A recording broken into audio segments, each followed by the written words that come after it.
If you use a VPN to stream or download content, you're probably used to long wait times, lots of loading and buffering. Unless you use private internet access, the only VPN set up for streaming and downloading 4K content without any lag.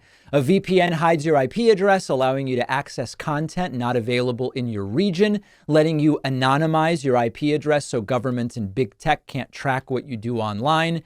And you can protect unlimited devices with just one account. Private internet access is giving my audience 83% off, which is just $203 a month, plus 4 extra months for free. Go to piavpn.com/DavidP. The link is down below. Well, my friends, it brings me no pleasure at all to report to you that Trump is getting away with it. They're eating the cats. You know what I'm talking about. After his sentencing in his 34 felony count conviction in New York, I already told you that his sentencing has been postponed indefinitely. And now special counsel Jack Smith, after indicting Donald Trump on a small mountain of federal charges, has filed motions to drop them, and a judge has agreed to fully dismiss the 2020 election interference case about against Donald Trump. Why? Well, because Trump's victory means that Department of Justice tradition, not legal policy, tradition, says we don't prosecute sitting presidents, which Trump will soon be. Yes, the same Trump who claimed that the prosecutions were a political witch hunt is now being shielded by a DOJ policy or convention meant to ensure that presidents can focus on running the country without pesky distractions like multiple felony indictments and trials. This was the first time in American history that a president faced federal charges for clinging to power and obstructing justice. And yet here we are, watching the cases evaporate like a MAGA hat in the wind, like a miracle. Trump's victory, of course, fueled by just under 50% of voters, shrugging off January 6th and 4 years of chaos and putting him back into power. And it has once again proven that irony is alive and well, but so is ignorance. We're going to talk about the ignorance element in a moment. Speaking of weaponized justice system, the Supreme Court's conservative majority didn't just help Trump in this entire legal battle. They practically gift-wrapped immunity with a bow. Their July ruling granted sweeping protections to presidential actions, making sure that pesky accountability wouldn't interrupt, his golf schedule or whatever he's getting up to. And then meanwhile, Judge Eileen Cannon, the Trump-appointed judge overseeing the classified documents case, dismissed that one entirely. Her reasoning was that Jack Smith wasn't properly appointed, which, by the way, is an opinion not widely shared by too many legal experts. So that's where we are today. I wish it were somewhere else, but we have to deal with reality as it is, not as we would wish it to be.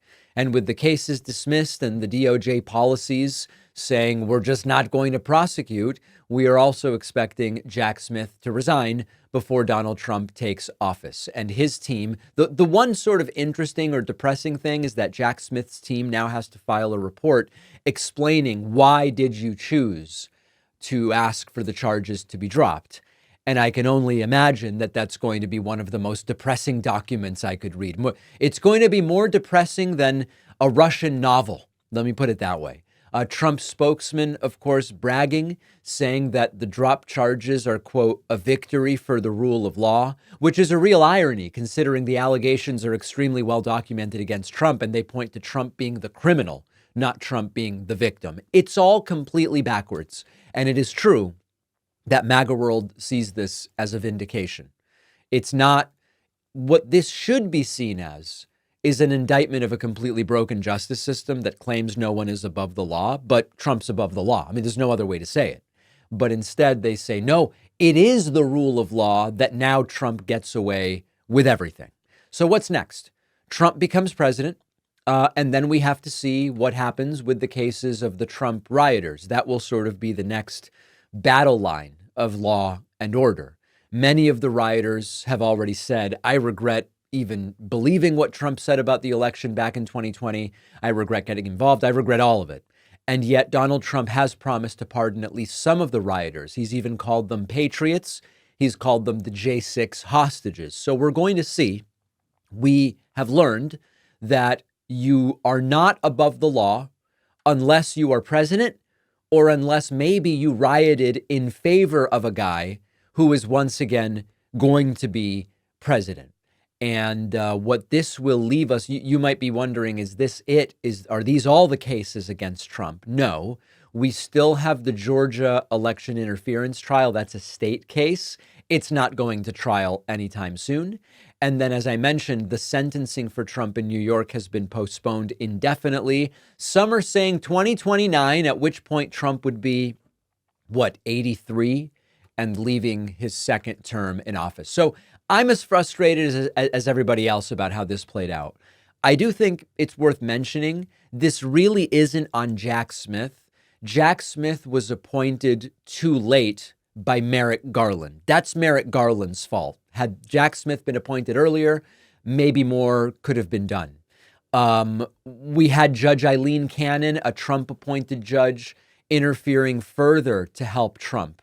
The inevitable role of the Supreme Court in saying that anything that is even remotely arguable as an official act, Trump has immunity for. That wiped out further possibility for accountability. And now Jack Smith, he's now going to have a target on his back no matter what he does or where he goes, because he is one of the big enemies and political adversaries of Trump and MAGA and of Trumpism. So a lot of blame to go around here, no doubt. But I don't know that it is Jack Smith who is to blame. He was sort of working in the environment and with the parameters that were given to him. Merrick Garland, however, you can certainly say the slow walking on the appointment of the special counsel, certainly part of the problem. All right, I want to tackle this next subject delicately and with tact, but I do have to tackle it. This is one of those topics where no matter how you phrase it, someone's going to say, David, what an asshole. What an asshole that you're being. But I think this is too important to let it slide. So let me lay this out. Last week, I pointed out in a discussion about Trump having a plurality, but not a majority of the vote. I pointed out that 21% of the country is functionally illiterate. What I mean by that is 1 out of 5 adults, roughly 21%, 1 out of 5 adults does not read beyond a 6th grade level. And in a sense, that works fine if Trump speaks at a 6th grade level and the 20% of the adult public doesn't read beyond a 6th grade level. But the point is, you really can't communicate nuanced ideas to people whose literacy doesn't go beyond grade 6. So we've talked about this in terms of how it influences policy and politics and what people fall for. So then I'm on TikTok and I come across a video of a guy who goes by your bummy math tutor, also known as Math Guy, doing basic multiplication. And as I looked at this video, which I'm going to play, I thought to myself, who on earth is this video for? Because the video is of this guy explaining like you would to a little kid, how do you multiply 0.8 by 0.12? Now, right away, you look at it, 8 times 12 is 96, and there are 3 decimal places, so it's 0.096. This is instant mental math. It's multiplication tables and knowing decimal points. 8 times 12 is 96, move the decimal point 3 spots, 0.096. It is only one more step beyond 3 times 9. We learned this in 4th grade, but you look at the comments on this video, and I'll play it in a moment, and people are saying, why isn't the answer 0.96, for example? And of course, if you look at it and you say, what's 80% of 0.12? It couldn't possibly be 0.96. 80% of 0.12 can't be more than 0.12. Okay, so TikTok in the United States is for 13 plus. If you're younger, it's a different app with different safety features. You wouldn't see this creator's content. 13-year-olds are in 7th to 9th grade, depending on your state and your birth date. Is this video for adults? So check it out. I'm going to play the video for you, and then I want to talk about it in some more detail. All right, the average American can't do this question. Yes, you could use a calculator for this, but let me show you how you can do it without a calculator. So first, let's break down the bare numbers. So we have 8 and I see 12. So first, you can do just 8 times 12, and you can do that in your head, or you just do 12 times 8. 2 times 8 gives you 16, carry the 1. 8 times 1 is 8, plus 1, which is 96. Now, that means that you have to work with the number 96. So what do you have to do? Now we have to calculate how many decimals we have. So looking at the number 0.8, how many decimal places do we have? So the idea is that to go from this decimal place to the last digit, we just have to move it once. So that's 1 decimal place. And how about 0.12? In 0.12, we have to move 1, 2 to get to the last digit. So that's 2 decimal places. So in total, how many decimal places are we moving? We're moving 1 plus 2, which is going to be 3 decimal places. So in this case, with the number 96, moving to the left 3 decimal places. So we start from here, move 1, 2, and then 3. So we end up right there, which means we have to add the extra 0, meaning your answer is 0.096. Okay.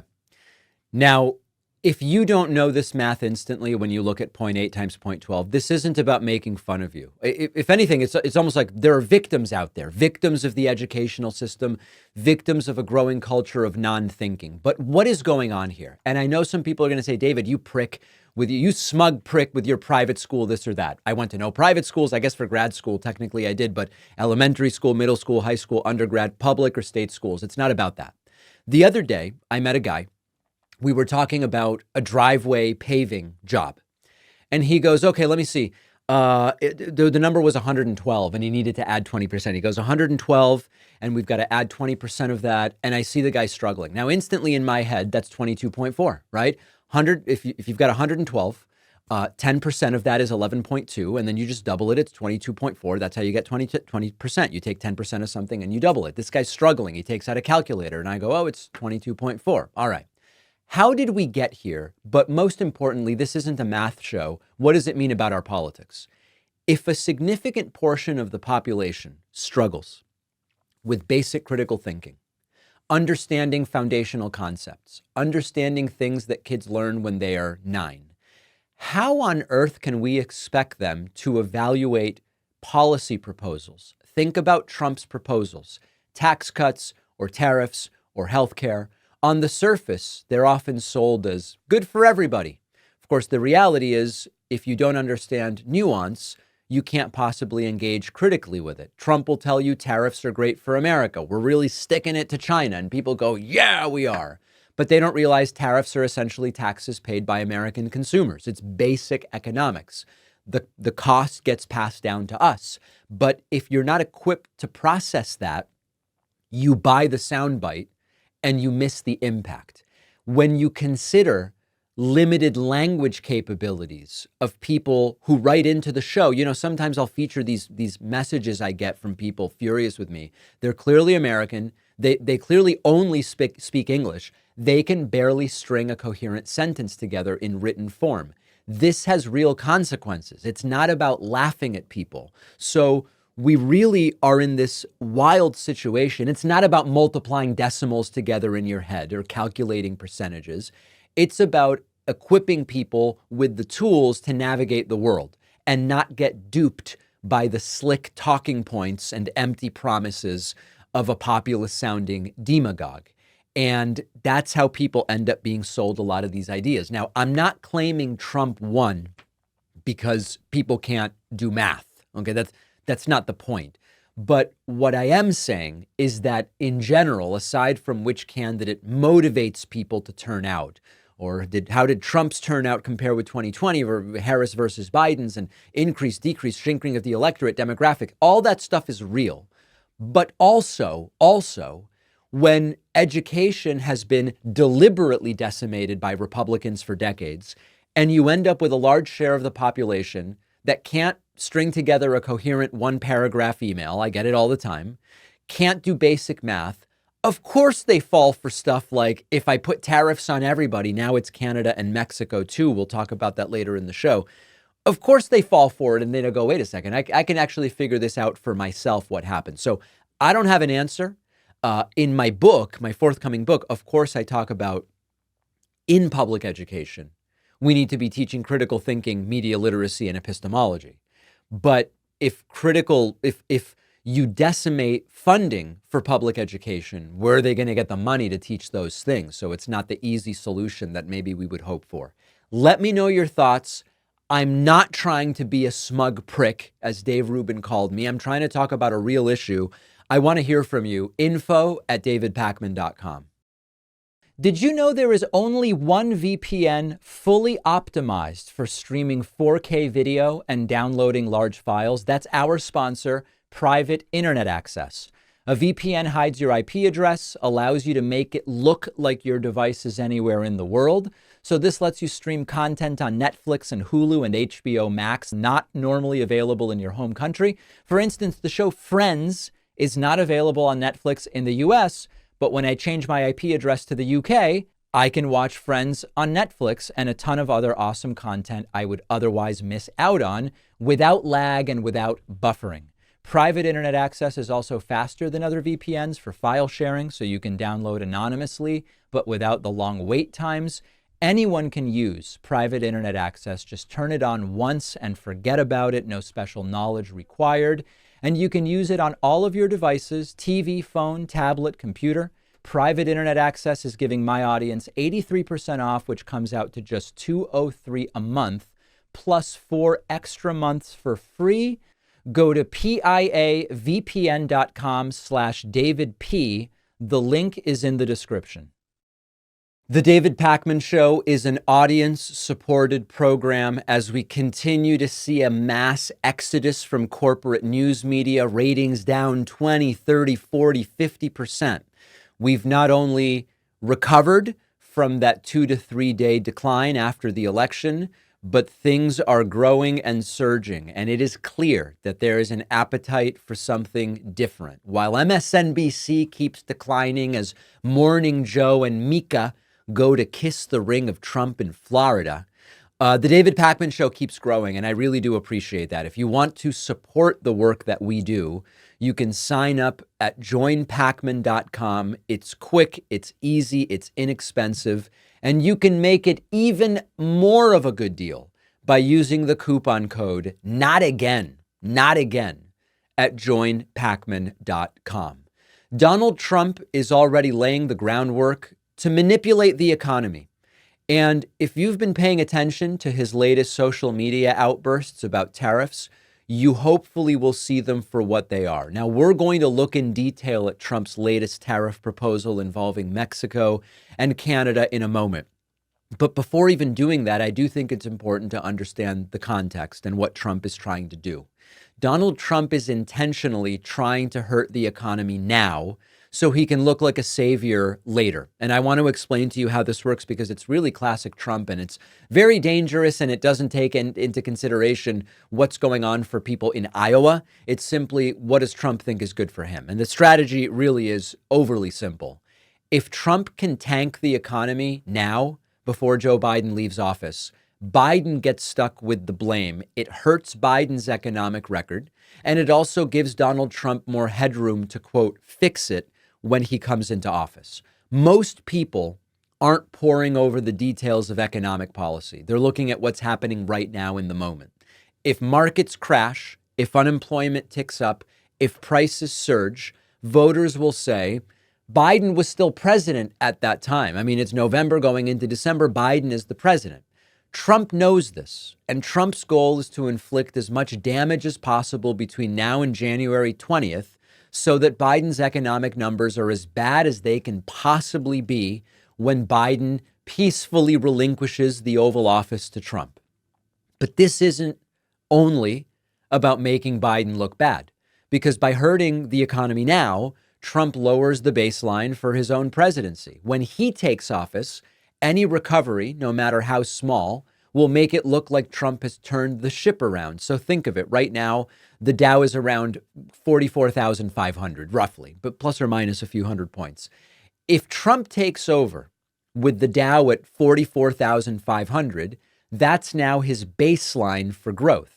If Trump takes over and the Dow is down at 42,000, this gives Trump an additional 2,500 points of breathing room that he can take credit for if the stock market eventually goes back up. So imagine inheriting an economy that's been deliberately destabilized and sabotaged. So then growth that would otherwise seem mediocre all of a sudden looks great when you're starting from the rubble rather than from where we are right now.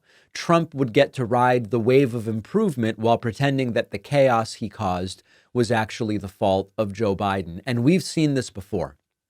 Back during his first term, Trump repeatedly hyped these small gains in the stock market as evidence of his brilliance, even though they were often just part of the broader economic trends. And now Trump is trying to set himself up to repeat the trick, only this time he's intentionally doing the sabotage. It's economic arson disguised as just being tough on trade. And it isn't without consequence, because these threats of tariffs that we're going to look at in a moment, the other destabilizing moves, these aren't going to hurt Trump's billionaire buddies.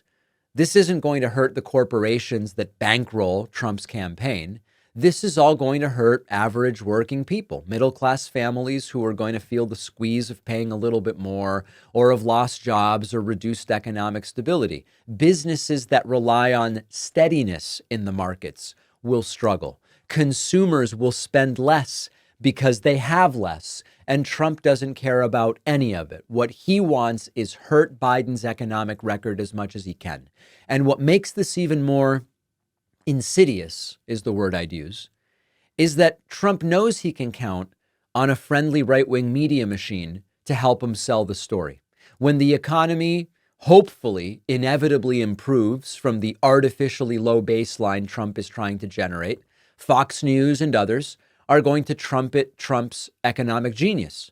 The same outlets that will ignore or downplay the current damage Trump is doing by talking about these wild tariffs are going to be the loudest cheerleaders if and when the supposed comeback takes place. So I'm going to analyze the new tariff proposal because it's important to understand it. But it's also just as important to know that there is a reason Trump is announcing these whacked out tariffs now, and it's in order to try to hurt Joe Biden. Now, that all being said, that it's not really a disclaimer, but that context now provided, let's talk about Donald Trump's latest proposal.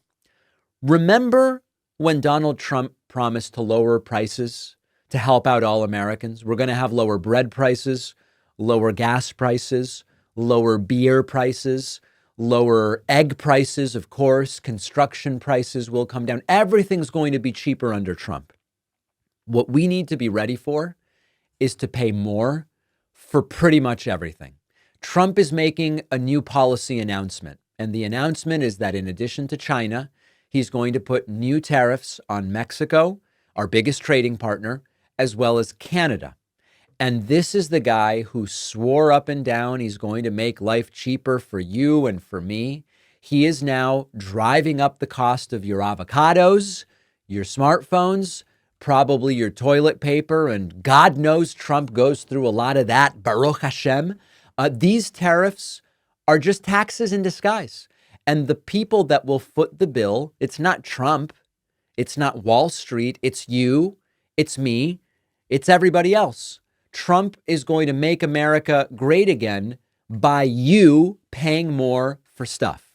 Here is Trump making the announcement on Truth Central. Truth Central. Right. Here is Trump yesterday. Quote, "As everyone is aware, thousands of people are pouring through Mexico and Canada, bringing crime and drugs at levels never seen before." That's already a lie. Right now, a caravan coming from Mexico, composed of thousands of people, seems to be unstoppable in its quest to come through our currently open border. Of course, the border is not open, and caravan should tickle your pandering sense, which Trump loves to talk about caravans when it's convenient, then he never talks about it when he's in office. On January 20th, as one of my very first of many first executive orders, I will sign all necessary documents to charge Mexico and Canada a 25% tariff on all products coming into the United States and its ridiculous open borders. This tariff will remain in effect until such time as drugs, in particular fentanyl and all illegal aliens stop this invasion of our country. Both Mexico and Canada have the absolute right and power to easily solve this long-simmering problem. We hereby demand that they use this power, and until such time that they do, it is time for them to pay a very big price. You know, proposing a 25% tariff on all imports from Mexico and Canada shows something we knew, which is Trump doesn't understand economics, because the tariffs don't just harm the exporting country, they raise costs here in the United States for businesses and for consumers. This is Trump announcing a new tax on Americans.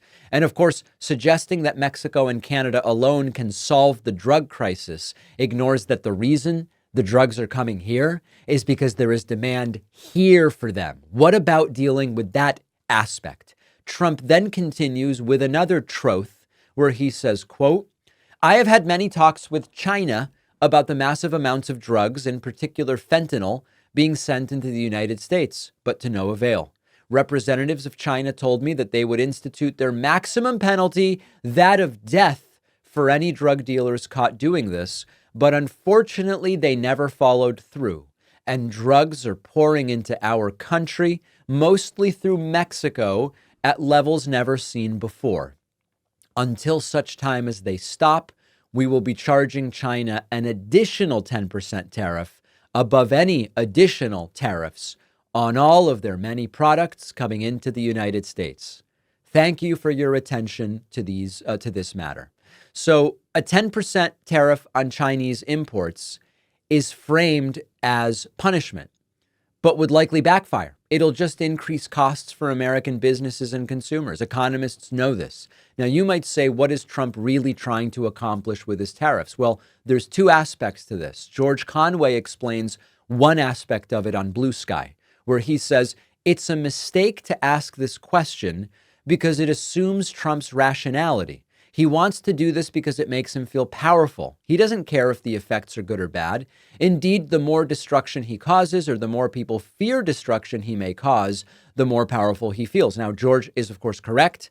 But in addition, it's what we talked about earlier. Trump wants to rattle the markets as much as possible right now in order to hurt Biden's economic record. Trump, at the end of the day, knows that when the transfer of power happens on January 20th, wherever Biden leaves things is the starting point for Trump. If unemployment remains low on January 20th, how's Trump going to reduce it? It would probably go up or stay the same. If the stock market is at another record high on January 20th, that makes it harder for Trump to reach new ground with the stock market. So anything Trump can do in the interim to raise inflation, raise unemployment, lower the stock market, it all sets Trump up to have more breathing room, to have a record to brag about. Now, as I've said before, I want the country to do well no matter who is president, but this is downright cruel because Trump doesn't suffer as a result. Trump's wealthy friends don't suffer as a result, but the average person absolutely does. Don't forget that the best way to support the David Pakman Show is by becoming a member, which gives you access to the daily bonus show, the regular show with no commercials. You also get access to our entire archive of every episode dating back a really long time and plenty of other awesome membership perks. Go to joinpakman.com, joinpakman.com.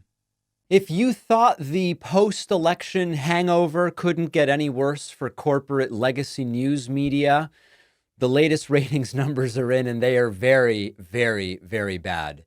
MSNBC, CNN, they are bleeding viewers like it's the end of the cable television era. And maybe it is. That's what we have to consider. So let's look at some of the numbers. New York Times reports viewers flee MSNBC and flock to Fox News in the wake of the election. Primetime viewership at MSNBC down 53% from October, up 21% on Fox News.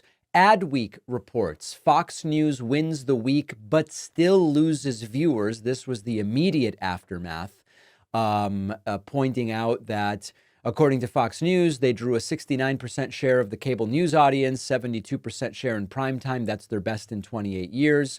Meanwhile, MSNBC and CNN are at the bottom of their historical viewership. And then Yahoo News, MSNBC viewership craters 38%, CNN down 27%, Fox News audience jumps 41% post-election. There is a lot to talk about here. Post-election drop-offs are not unusual.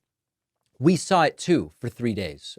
Many of you, much to your dismay, will remember that I talked about it a couple of times. What you kind of have is oftentimes there's a general tune out after the election. The losers kind of lick their wounds and go home. The winners take a victory lap, which could explain some of Fox News's bump. Everybody might tune out for a little while, but something different seems to be happening here. This is increasingly not smelling like we're just taking a break from politics on corporate media moment. There seems to be something broader going on. People are tired. People are disillusioned with what they get from corporate media. And many are realizing, wow, it was the influencer election, the social media election, the independent creator election. We had our best viewership ever in August and September and to some degree October, ever. And a lot of people seem to be saying, I may be tuning out for now or not from news and politics in general, but I don't know that I'm going back to CNN or MSNBC when I come back. And there's not been a lot to be hopeful about over the last few weeks, but this is kind of making me feel like actually we're doing okay. We had this 2-day decline, and we're back. We're not at the September, October record numbers, but to give you a sense, pre-election, we had this sort of baseline of 1 to 1.4 million views a day on YouTube. During the height of the election, 4 million views a day, 4.5 million views a day. But things have sort of settled around 2 million views a day, 1.8, 2.3. This means that even after this kind of come down, 50% down on MSNBC, et cetera, we're still kind of double where we were a year ago. Now, I'm not really saying anything groundbreaking here by saying it seems like there's a more systemic shift from corporate to independent media. We've known for a while that the networks are more invested in maintaining access to power rather than challenging it. But here's the real kind of new part. More and more people seem to be catching on. Just because there's shiny graphics and breaking news banners and 24 hours of pundits recycling the same stale talking points, that doesn't mean that it's your only option. And viewers seem to be coming to independent media. They're coming to creators who aren't necessarily beholden to the corporate sponsors or dictated by party lines. That's all good. They're coming to shows like this one. That's great. That's incredible. That being said, the right-wing independent media space is way better funded than the left-wing independent media space. And so we can say it's great that more people are coming to shows like ours, but organizations like the Daily Wire and Turning Point USA and others are way better equipped as far as infrastructure and financing. So the shift is bigger right now than a temporary ratings dip. We seem to be seeing the longer term trend where the gatekeepers of old school corporate media are losing power. They're losing relevance. They're losing the ability for 4 layers of editors to say, you know what, David Parkman, because they never even get my name right. They don't even care. You know what, David Parkman, we don't want you to have a show. All right, well, if enough people online say they do want me to, then I do. And I don't want to break any confidences, but I've had some interesting conversations just with people involved with corporate media over the last 3 to 4 months. And they're not offering me anything, to be clear. They seem to recognize what's happening, and they're trying to figure out, should we be doing more on YouTube? What should we be doing? So here's the bottom line. The post-election corporate media collapse. Is it a collapse or is it a dip? It's a symptom of a much bigger problem, and it's certainly a huge opportunity for us.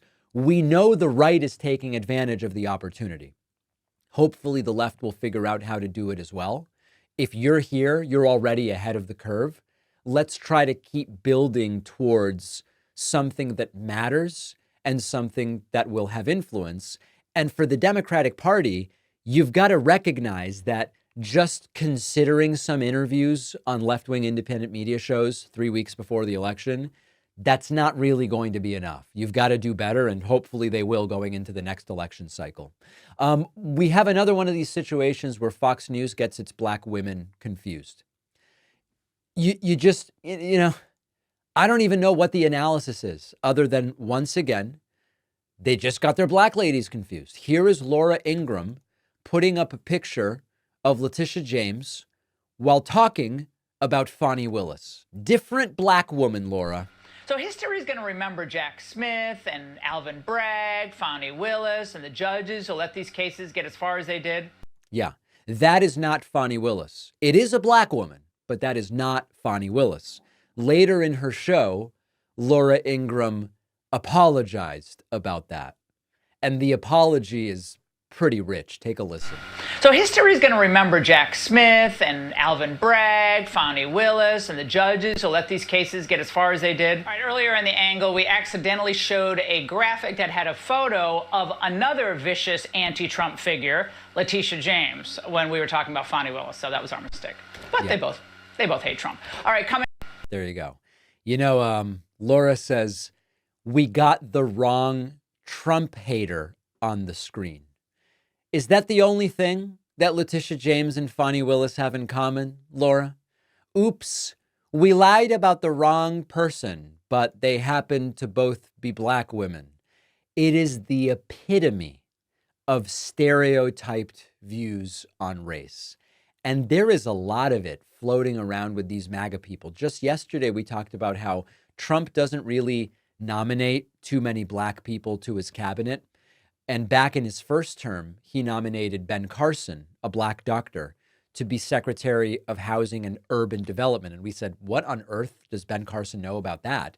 Maybe Trump thinks because the word urban is in the title, he should pick a black guy. Could that be it? I don't know. Well, now Trump has again nominated a black guy, so far the lone black guy, to his cabinet, Scott Turner, to lead housing and urban development. It really seems like Trump hears urban development and assumes that means I need a black guy for that. Fox News gets its black women confused. They always say, no, you guys are so simplistically minded when you call this stuff out. It's so wrong. It doesn't seem like there's a more nuanced explanation. They seem to just get confused about the appearance of black women. They seem to hear urban and think I've got to hire a black guy. I wish there were a more detail-oriented and nuanced analysis of what's going on, but it just keeps happening the same damn way, time and time and time again. If there's a different explanation, I want to hear it. Email me, info@davidpakman.com. If you value what we do at The David Pakman Show, remember to support us on Patreon. Go to patreon.com/David Pakman Show, where you can get access to behind-the-scenes videos, the Daily Bonus Show, the commercial-free Daily Show. You can support the show for as little as $2 a month. Check it out at patreon.com/David Pakman Show. We have a new little mini-series. It's probably only going to be 2 episodes today and tomorrow, although Trump's next term might actually give us more material.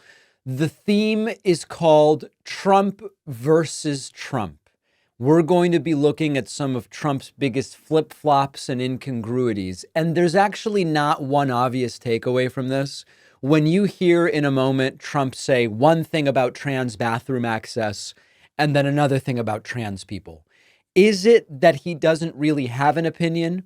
Is it that his opinion has changed?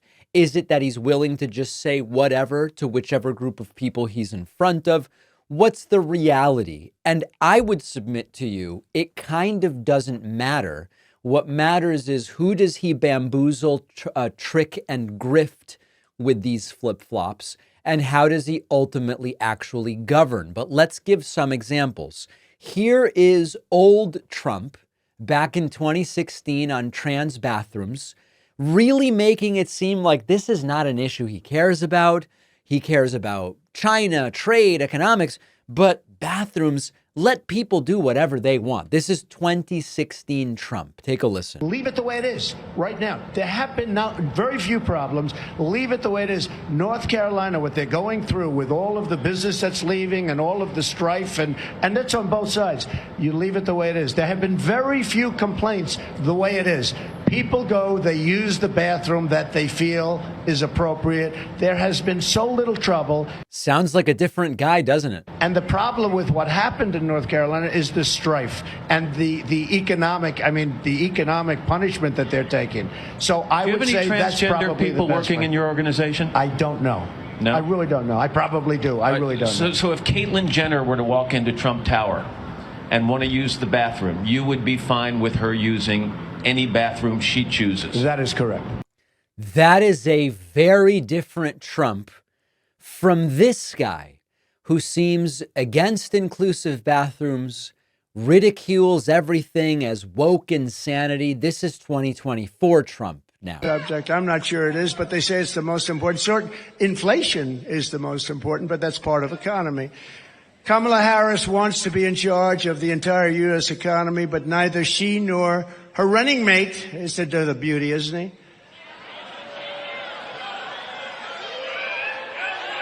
He signed a bill. He wants tampons in boys' bathrooms. I don't think so. Tampons.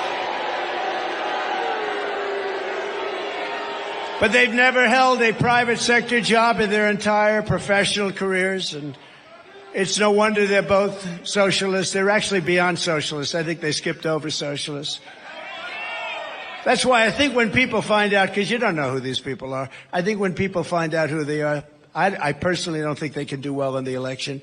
So anyway, we could do 100 clips of 2024 Trump, viciously anti-trans in every single way, making up stories, etc. This is not unique to just trans issues within the LGBT umbrella. Of course, this is Trump way back when, holding up I hope I am saying this correctly, an LGBT flag that says LGBT for Trump on it. This is Trump years and years ago during his 2016 campaign, in fact. And a very, very different situation today, as Trump is reportedly planning to kick trans troops out of the military within days of being inaugurated. That is a very different Donald Trump than the one we saw before. We're actually going to dig more deeply in tomorrow's Trump versus Trump on the issue of Trump on gay marriage, because there's a lot there as well. And then famously, this is one of the biggest ones.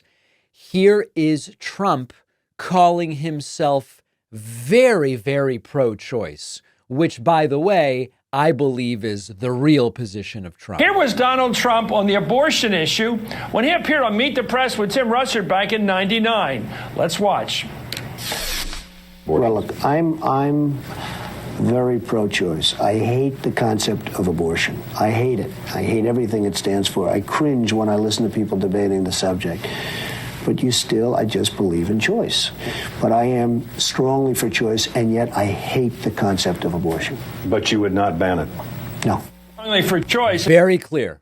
Strongly for choice. Very pro-choice. I might not do it, but that's not what choice is about. Choice is, should other people be allowed to decide for themselves? Skip to the 2016 campaign, where Trump said you have to punish the women who seek an abortion. Wow. He, of course, walked it back the following day. Well, I have been pro-life. I know. What should the law? I know your principle. That's a good value, but what should be the law? This presidential election is going to be very important, because when you say what's the law, nobody knows what the law is going to be. It depends on who gets elected, because somebody's going to appoint conservative judges and somebody's going to appoint liberal judges, depending on who wins. I've never understood the pro-life position. Well, I never understood it, because I understand the principle. It's human life as people see it. But what crime? What crime is it? Well, it's human life. No. Should the woman be punished for having an abortion? Look, I would say that it's a very serious problem, and it's a problem that we have to decide on. It's very hard. But you're for are you banning going to it. say, well, wait, are you going to say put them in jail? Is that Well, the no, what I'm punishment that you're asking talking you, about? because you say you want to ban it. What's that mean? I am pro-life, yes. What is I am ban? How do you pro-life. ban abortion? How do you actually do it? Well, you'll go back to a position like they had where people will perhaps go to illegal places. Yeah. But you have to ban it. Do you believe do you believe in punishment for abortion? Yes or no, as a principle? The answer is that there has to be some form of punishment. For the woman? Yeah, there has to be some form. 10 cents? Some form for the woman, walking that back the following day. And then finally, here is Trump again later on in his presidency and post-presidency era, saying not only has he switched from being pro-choice to pro-life, he is the most pro-life president in history. Quite a reversal. Quite a reversal. Take a listen. Strong people, smart people have been fighting for 50 years, and it never even came close to getting done. I don't believe they've ever even taken a vote. I mean, never even came close. It was something that wasn't going to happen. I got it done. I get a kick out of these candidates and even the other side. Well, I don't know. I think I'm more pro-life. I'm this. And somebody stood up, a woman stood up and said, this guy ended Roe v. Wade. How the hell can you go against him? And I sort of said that myself, actually. But I'm proud to be the most pro-life president in American history. I am proud to be the most pro-life president in American history. Now, there are two aspects of this to grapple with, and we're going to do some more of these examples tomorrow, Trump versus Trump. To some degree, does it really matter what Trump's personal, privately held view is on any of these issues if we are really focused on how it affects other people, which means how he governs? Trump's first opinion about trans bathrooms, which is, I don't care, use whatever bathroom you want, versus Trump's second opinion about ridiculing so-called tampons in boys' bathrooms and attacking people in all the ways that he does, riling up the bloodthirsty anti-trans crowds at his rallies and this sort of thing. Does it matter which is the real one? On a personal level, it doesn't really. What does matter is how he would govern. And we know that he's elicited these anti-trans reactions from people by his new points of view. These really are his cult followers. If Trump said, listen, guys and gals, I'm going to make the economy work for you. I don't care what bathrooms people use. Forget about it. It's just not an issue. Just forget about it. I'm going to put money in your pocket. You're not going to care who's in the bathroom if I put money in your pocket. His cult would mostly go along with it. Okay, so whatever Trump's real view is, fine. It doesn't matter, but it does matter that he riles people up with this stuff. Same thing with the abortion thing. If I am honest, I think that Trump's probably still pro-choice. He's been pro-choice, 68 years?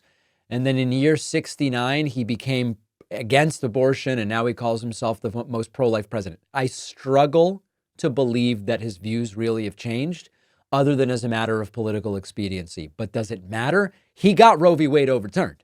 Even if he still is pro-choice personally, it doesn't really matter because he did choose Supreme Court justices that ultimately got Roe v. Wade overturned. So tomorrow, we're going to look more deeply at some of these other issues with Trump versus Trump, gun safety regulations, and others. Eric Trump appeared last night on the Laura Ingraham show. This was after Laura got her black women confused, putting up a picture of Letitia James while talking about Fani Willis. We talked about that earlier in the show. This interview for Eric Trump did not go well. He should really stop doing these. That would be the smartest thing. He is no longer claiming that his dad is innocent of all charges. Eric Trump's new thing is the cases are dead. There's a statute of limitations. You can't have double jeopardy. What happened to he's completely innocent? Take a listen. But I think the only thing I disagree with you on, this case is dead. The case got dismissed. The case will not get revived. By the time my father's out of office, the statute of limitations will be long gone. You can't have double jeopardy. All of a sudden, the entire tune of this whole thing has shifted dramatically. From there's just nothing here to statute of limitations, double jeopardy. He forgot to mention my dad's completely innocent. This, sadly, there is a little bit of a similarity between Eric Trump and Pete Hegseth, Trump's Secretary of Defense nominee. As some of you, of course, know, Pete Hegseth was accused of sexual assault, and he actually paid off the accuser, and he was ultimately not charged. Pete Hegseth was recently asked about the incident that took place in Monterey, California, and he was asked, "Did you sexually assault a woman?" And his response was not, "Of course not. I would never sexually assault anyone." His response was, "Well, I was cleared. The police decided not to prosecute. The investigation was dropped." Nowhere in there was, "No, I didn't sexually assault a woman. I would never sexually assault anybody." And similarly here with Eric Trump, it's, well, we've got a statute of limitations and we've got this and we've got that. What about your dad's supposed innocence? And then finally, during this interview, he really should stop accepting these invitations. They are continuing to really go for the tariffs thing. And one of the funniest things, or maybe saddest things about Eric Trump, is whenever he sees an opportunity to latch onto something his dad is latching onto, he'll just take it too far. And it starts to come off as desperate, sort of like, pay attention to me, Dad. And here he is going completely overboard on the tariff stuff. Tweet. You want to allow drugs to come through our southern border? We're going to tariff you. You want to allow them to come through Canada? We're going to tariff you. China, if you're going to allow this stuff to get sold in our country, largely produced in China, we're going to add another 10% to your share. We are going to cost your countries, your economies. We're going to cost your businesses billions, hundreds of billions of dollars. If you know who pays those tariffs, Eric? It's the businesses here. It's the people here. Think you're going to poison Americans? It's not going to happen. You're not going to destroy our youth. You're not going to destroy our society. You're not going to destroy our families. You're not going to do it. It's going to cost you. I'm going to put an end to it. Laura, when my father sent that 20 minutes ago, I literally cheered out loud. He literally cheered out loud, and he was in a Dwayne Reed at the time getting sunscreen that was locked up, and the entire staff of Dwayne Reed saluted him and said, "Sir, you've been treated so unfairly." And then a couple people cried. We are supposed to believe. You know, one of the things you've got to hand to these MAGA people is they are pretty good at campaigning against incumbents. I mean, Biden has, by all measures, a completely reasonable, fine economy. They campaign on inflation and the economy sucks, whatever. Enough people believe it. To their credit, enough people believe it. But now they're going to run on policies that will make inflation even higher. They ran on, we will lower inflation, we will lower prices, which, by the way, is deflation. That's a different thing. And then they won. And now the plan is, let's do more tariffs, which will only make things even more expensive. There's some kind of major disconnect happening here. And I don't know where it's going to land as far as the tariffs go, but my advice would be no more interviews for Eric Trump, please. All right, big update. Couple of updates. Number one, we are here today. We're here tomorrow, but then we are off Thursday and Friday for the holiday here in the United States. Thanksgiving, Black Friday, then the weekend. So we're getting a little break here to head off people writing in saying, "David, where's the show?" We will be off Thursday, Friday. We have now given away 12 copies of my forthcoming book, The Echo Machine. I gave away 5 of my personal uncorrected proofs, one of which I have, the last one of which I have here. We also, on Blue Sky, or Blueski, as some call it, gave away 7 hardcover books, including goodie bags with a bunch of stuff related to the book, to 7 people who follow me on Blue Sky. There will be more opportunities for free books. In the meantime, you can pre-order the book at davidpakman.com/echo on Amazon, Barnes & Noble, Audible, Apple Music, podcasts, Kindle, etc., etc. And you can call any local bookshop and say, "Please get David Pakman's Echo Machine for me." Every local bookstore can order it. We are approaching 4,000 pre-orders without any of the bookstore orders. I just found this out. You know, the fake generals won't tell you this, but the pre-order numbers do not include anything ordered at local bookstores. And I know my audience loves local bookstores, so I'm hoping there's at least several hundred more orders there. So We're right close to 4,000. We're going to set our sights on 5,000 copies pre-ordered by the end of the year. And no matter where you pre-order your copy, submit your receipt at davidpakman.com/freebookstuff. All one word, free book stuff. davidpakman.com/free book stuff. On today's bonus show, Matt Gaetz is now on Cameo. How much is he charging? $500. It's all crazy, and we will discuss it. We will dig into more detail about the aforementioned plan to kick out all trans people from the military in Trump's first days as president. Can he really do it? How would he do it?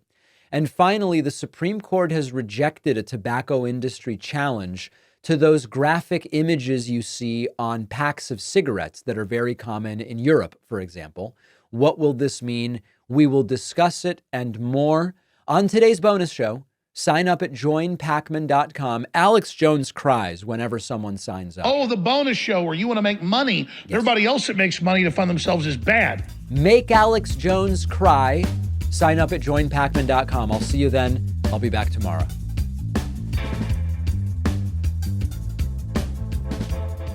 Thanks a lot for watching today's show. I just want to take a second to tell you about today's sponsors. If you use a VPN to stream or download content, you're probably used to long wait times, lots of loading and buffering. Unless you use private internet access, the only VPN set up for streaming and downloading 4K content without any lag. A VPN hides your IP address, allowing you to access content not available in your region, letting you anonymize your IP address so governments and big tech can't track what you do online. And you can protect unlimited devices with just one account. Private internet access is giving my audience 83% off, which is just $203 a month, plus 4 extra months for free. Go to piavpn.com/DavidP. The link is down below.